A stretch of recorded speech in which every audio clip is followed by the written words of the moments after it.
Everyone. Welcome to our webinar session today. My name is Cherry. I'm the Student Recruitment Coordinator, and we're going to talk about our Imaging Korea, which is our magnetic resonance imaging program. And here with me, I have Jason, and I'll pass it over to Jason to introduce himself. Thank you everyone for attending. We're excited to have you here. My name is Jason. I'm the Student Recruitment Officer.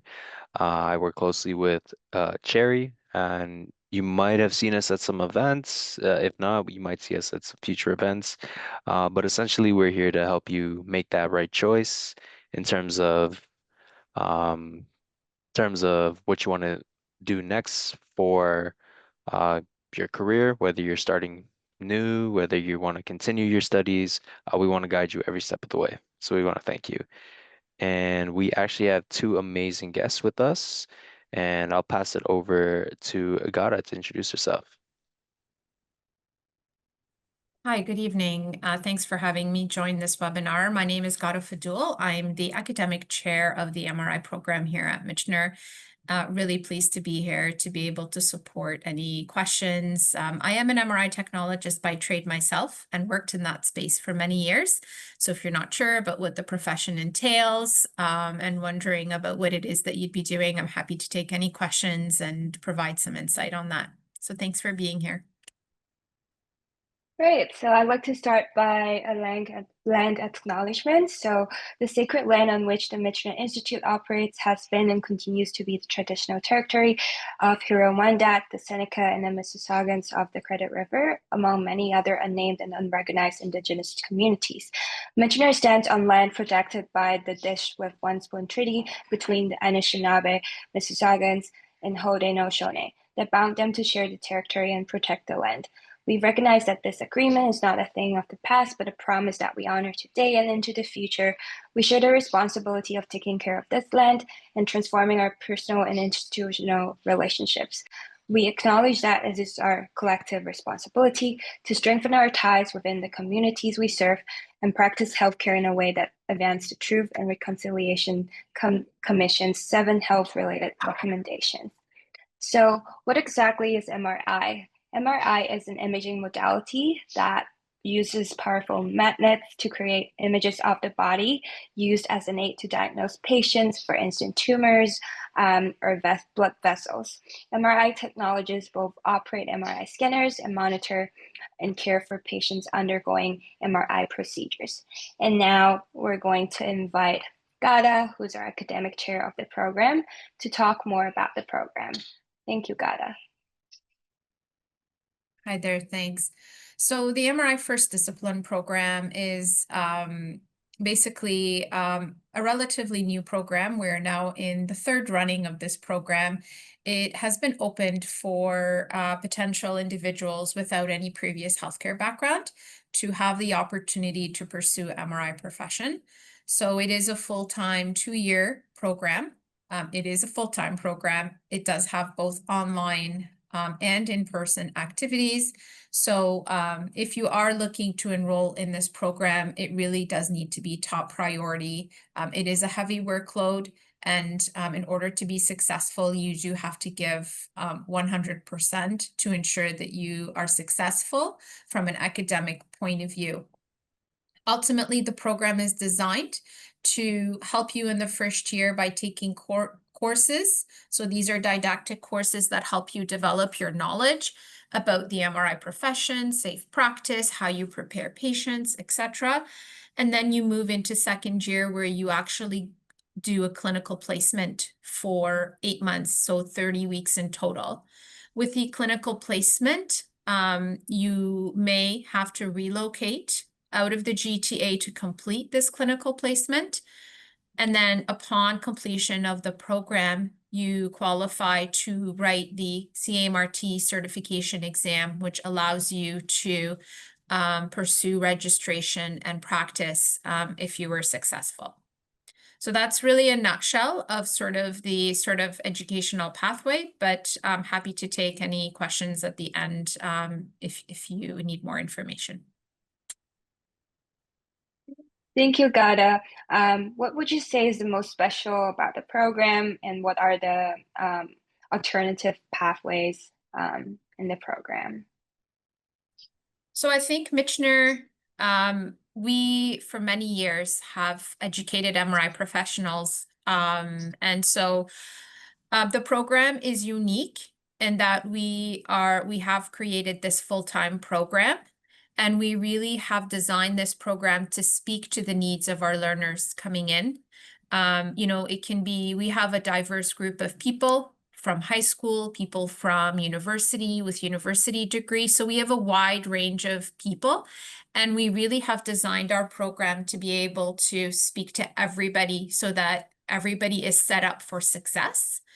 We have great experts in the field who work with the students. Our faculty are amazing, most of whom are practicing MRI technologists. We're trying to use innovative technology and simulation software to really help students learn the principles they need. We have in-person lab opportunities from anatomy. We've got patient care labs. And then we also have hands-on opportunities later in the program where students get to actually participate in some on-site labs and manipulating an actual magnet before they go to clinical. So those are some of the highlights of the program. And I think myself leading this program, I have a really wide range of understanding of what's required in this profession and try to bring everything I've learned in my years of practice to make sure that students are well prepared for clinical practice and certification. Thank you, Gada. Any questions, we'll save it towards the end after Daniela also shared about her experience. So now we'll have our student guest speaker, Daniela, to talk more about her experience. Hello, everyone. I'm Daniela. I'm in my first year in the MRI program. So a typical day, most of our classes are online. So 4 days out of the week, I get to stay home and attend my classes here. On those days, I typically get a lot of my work done and most of my studying done because the 1 day a week that we get to go in person, I spend a lot of my time personally commuting, so I don't get as much done. A typical day, I would say, is spent dividing my study time between anatomy and physiology and the physics course that we have to take. Those two classes are the most content heavy, I feel. And then I take some time for myself at the end of the day. My favorite part of the program is probably the opportunity to do the clinical placement in the second year. I think it's a valuable part of the journey and a great experience for any future employment. Personally, I haven't gone to my placement yet since I'm only in my first year, but I'm really looking forward to it. What interests me most at the moment is what we're learning in the physics course in particular. It basically just goes over the components of the MRI machine and how they work together to form the image and sort of the physics and the science behind everything that goes into it. I'm also looking forward to getting into the MRI lab next semester and really getting a more hands-on experience with what we've learned so far. My tip for you guys is to start the application process early and not wait until the last minute. Some of the steps and requirements do take some time to process. So if you take too long or you submit something too close to the deadline, it might be considered late. So I'd probably say start that pretty early. Another thing is the Casper exam, which I know can be kind of scary and pretty daunting for those of you who have never done the Casper before. I know when I was doing it the first time, I was pretty nervous about it. But my biggest piece of advice would be to look up some practice questions online. I know YouTube and sometimes some Reddit forums have some pretty good advice. And also take the practice test on the Casper website. I found that that really helped me. It helps you get familiar with the format of the test so that you go in knowing what to expect, and I found that really helpful for my first time. Yeah, amazing. Thanks, Danila. Those are great tips. Can you share a little bit more about what got you into the program in the first place? Yeah, so I did my undergrad in biology at UTM, and towards the end of it, I was sort of a bit lost on where to go from there. I would attend my school grad fairs every year to try and figure out what to do with my future. And one of the schools that was at my school grad fair was Michener, and they were talking about this relatively new program that they had, which was the MRI First Discipline, this program, and it really interested me as a path to go forward. And I looked more into it. I was also interested in other programs here at Michener. I don't know if anyone here is also interested in other programs, but I was really looking into the joint programs that Michener has with U of T in the MRS, and also this one, of course. And I looked into the work-life balance of an MRI technologist, and I found that that was a really big factor in choosing this career path, and I'm looking forward to my future in it. That's amazing. Thank you, Daniela. Thank you. And now we'll open the floor for any questions for our guest. It can be for Gada or for Daniela. So we got one question so far. And Daniela and even Gada can also answer to this. Um, the question is, how competitive is the MRI program, and is it hard to get into? And Daniela, your experience with the admission process, could you talk about that and how competitive it was for you, and also if you had any struggles, part of it was easy, part of it was difficult. Yeah, so I applied to the three programs at Michener, and when you apply, they ask you to place the programs in which one interests you the most to the least. I'm not sure if you're going to apply to three programs at this school or different schools, but for me, MRI was my first one, and I got waitlisted in all three. Although in my experience, I'm not sure if that was because I applied a little later in the application process, or if it's because of how competitive the program was. Um, I know that the Casper is a very big part of um, who they take, the Casper results. Uh, Me personally, I don't mind sharing that I got in the third quartile, and I know people who got into the program with fourth. So it is pretty competitive, I would say. In my cohort, there was only 80 people in my class. So I Oh, guess a little competitive. thanks for sharing, Daniela. And thank you for the question. We do have quite a few other questions as well. Some in the chat, some in the Q&A. I'll start with the Q&A chat and I'll go over to our main chat after. One question is, how many seats are in the program for MRI First Discipline? Uh, Typically, we don't really share that number in terms of how many seats that we have.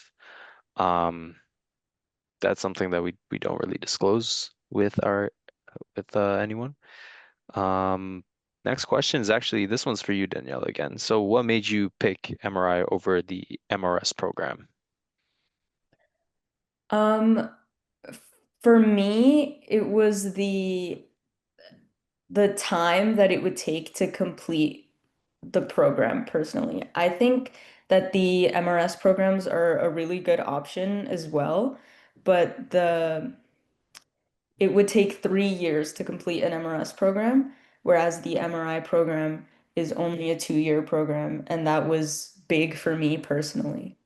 So that's why I went with MRI, but they're both very good options.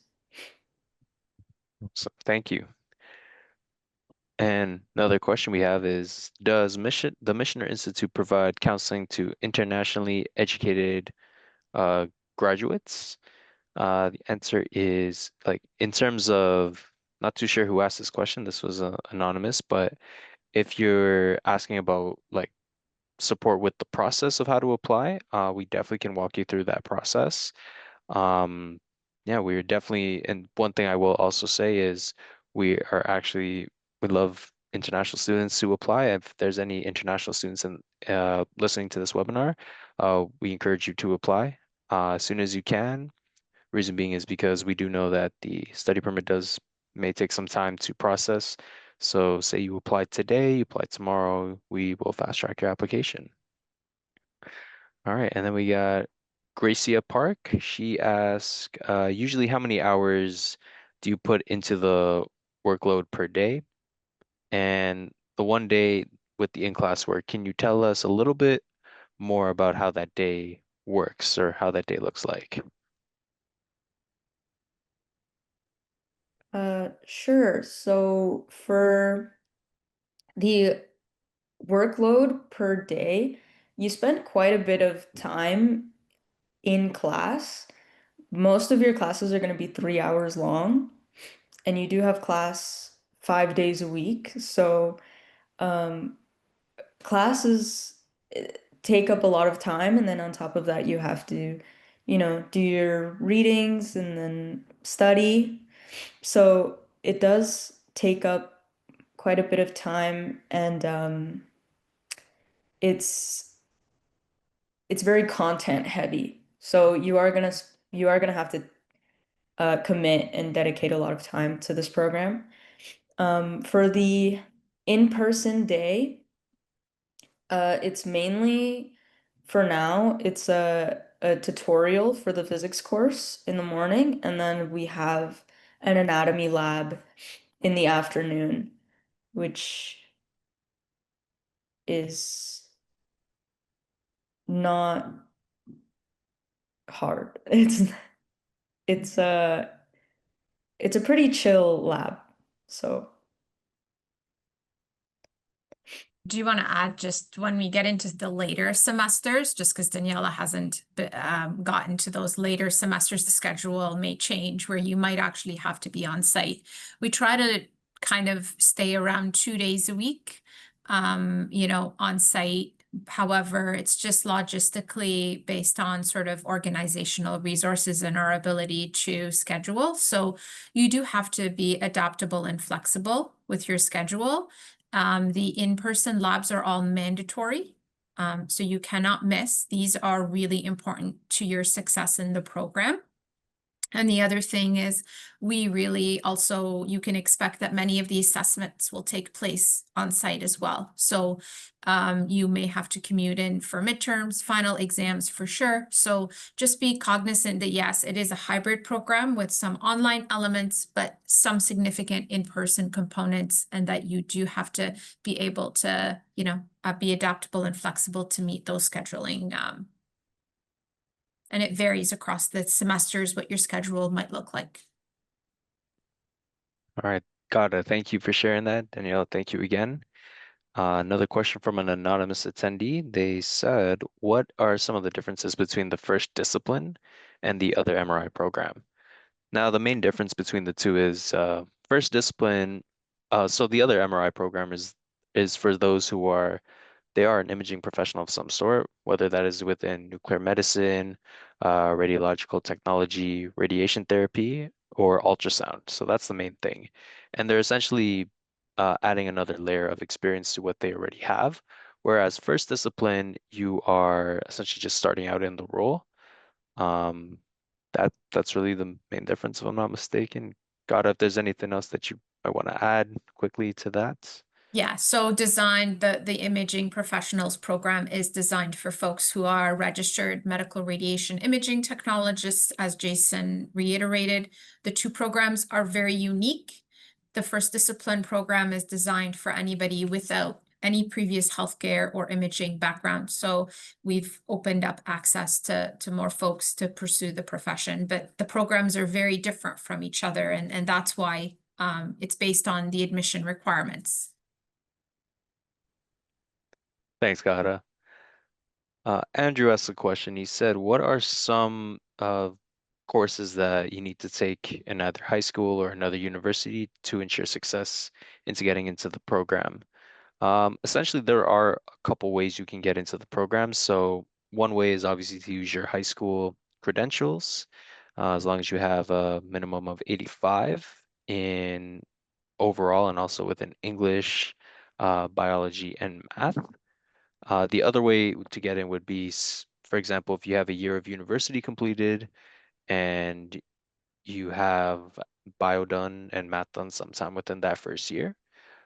So it really just depends on the path that applicants were to take. But on the admission side of things, we treat everybody equally, regardless if you're coming in with the university credential or you're coming in with the high school or even coming in with the pre-health as well. There is another question. Is there classes in the summer? So typically our programs at Michener don't have a summer semester.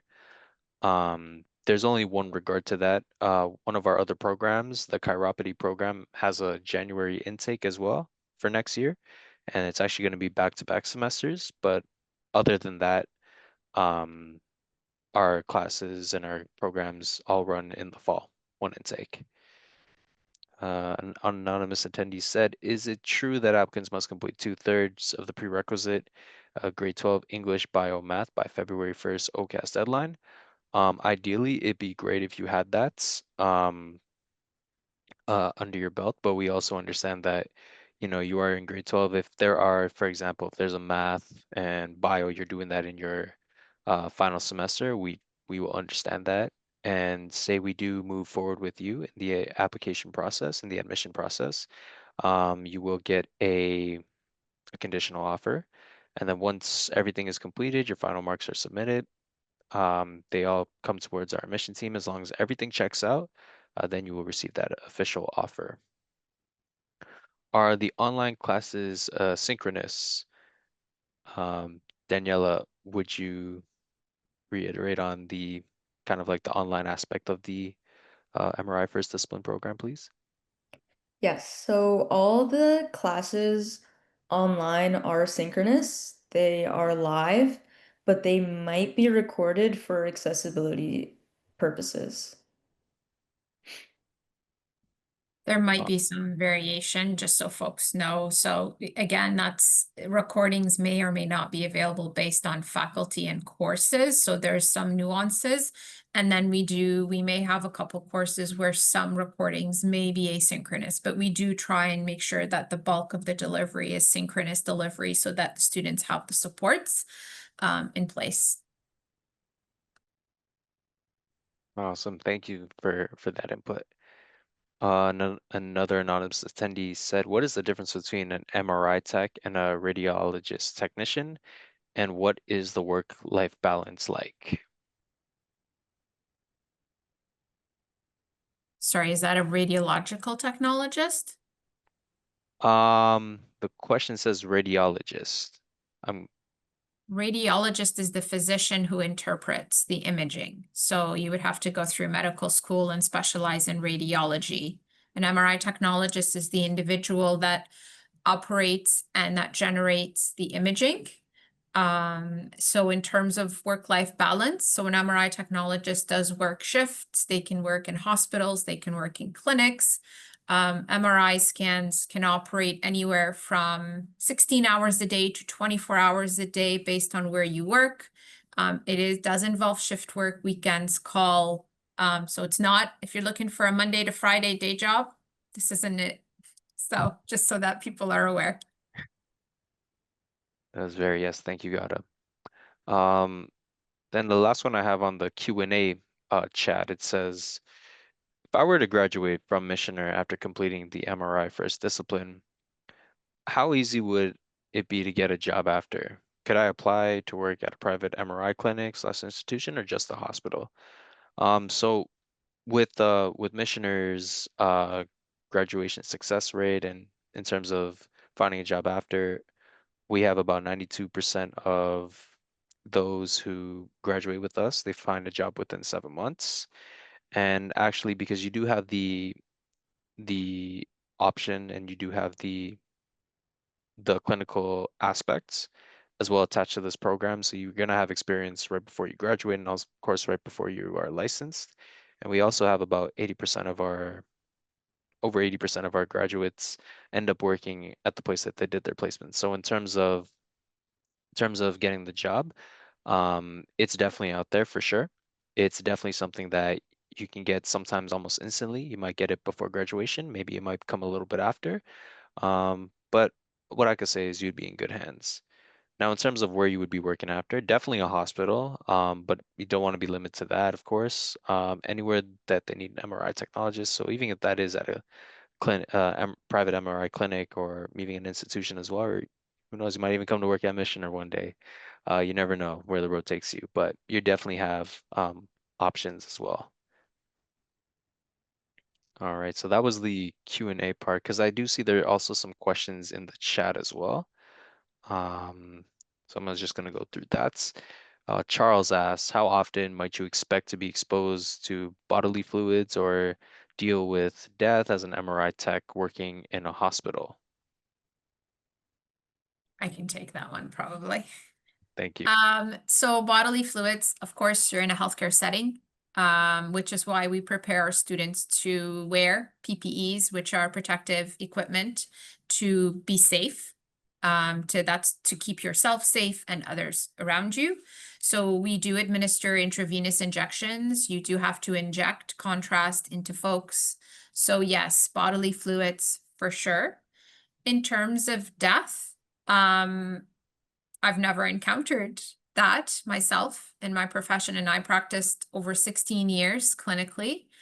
But you're in a hospital setting and anything is possible in that kind of context. The MR environment itself is a very dangerous environment in that there's a lot of hazards and you have to maintain safety to make sure you prevent death. That's your role in that space. You're a gatekeeper of that environment. So death is not something that you would encounter on a usual basis. Thank you for sharing that, Gata. The question we have is how many students are admitted in each cycle? Again, we don't really share how many students we take per cycle. And I know this webinar is done at 6:30, so I'm going to go through a couple more questions. And just in case I didn't get to your question, we do apologize. We're just trying to be mindful with the time, but we do encourage you to also come out to one of our Ask Me sessions where we have a one-on-one Zoom meeting. Yes, there it is on the screen. It's a drop-in session, so if you have any admission-related questions or if we weren't able to get your question today, we do encourage you to join this session. And we'll be there. We even have one of our admissions officers there as well. So I'll go through a couple more questions. Ashley was asking about the competitiveness of the program. Someone was asking about if you don't have the GPA, how can you make your application stand out? And also, is there other ways to apply? As I mentioned earlier, you do have options to apply. So if you don't use your high school grades, maybe you have 1 year of university completed, you can use that. Or if you opt to doing the pre-health to advanced diplomas and degrees, which you can do at any recognized institution as long as they have that, then you can also use that as well. So you do have a couple options. And just one more question. Someone's asking about this for you, Daniela. Someone's asking about with so much of the program being remote, do you find that you ever connect with other students for study groups? Yes, I actually found it a lot easier to make friends here at Michener than I did in my undergrad, where the class sizes were a lot bigger. When you go in person, you meet a lot of people, especially in your labs, because their labs are smaller groups even still. So you do find your people, and then you make group chats, and then you can schedule study sessions together. So I don't think that it being remote has affected my ability to make friends or have time for study groups and stuff like that. Awesome. Daniela, thank you for sharing that. And want to thank Gada, Daniela, for joining us for this session. Thank you so much. And as I said, I do apologize for those who I didn't get to answer your questions. But yeah, we do encourage you to attend. You can attend our other webinar series, and also you can join our drop-in information sessions on every Friday between 1 and 2. It's called Ask Me, ASKMI. We'd be happy to answer any questions, or even if you have any additional questions. For myself and Cherry, we want to thank you again for joining us for our webinar on the MRI program, MRI First Discipline, and also for imaging professionals. We hope that you'll be able to attend our open house that's coming up on November 22nd between 10 and 2 at our campus, which is at 222 St. Patrick Street, downtown Toronto. But until then, have a wonderful evening, and we hope to see you again soon. Thank you, everybody.